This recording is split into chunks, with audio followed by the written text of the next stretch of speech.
අද අපි සාකච්ඡා කරන්නේ ප්‍රකට හාල් ව්‍යාපාරික ඉස්මායිල් මහතා සමග ඔබට තියෙන ප්‍රධාන චෝදනාවන් තමයි ගොවියන්ගේ අසාධාරණ ලෙස තුට්ටු දෙකට වී ලබා ගැනීම.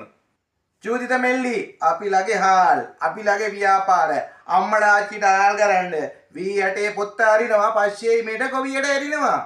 ඉස්මායිල් මහත්මයා ඔබලා මෙහෙම හාල් මාපියාවක් ඇති කරන තියෙනකොට ආණ්ඩුවක් තිබිලා මොකටද? ආණ්ඩු පාණ්ඩු උණ්ඩු ආණ්ඩු තියෙනවා නම් පාරිභෝගිකයට හරිනකම් බලන්න ඉන්නේ මෙල්ලි. අපි මෝල්කාරයෝනේ.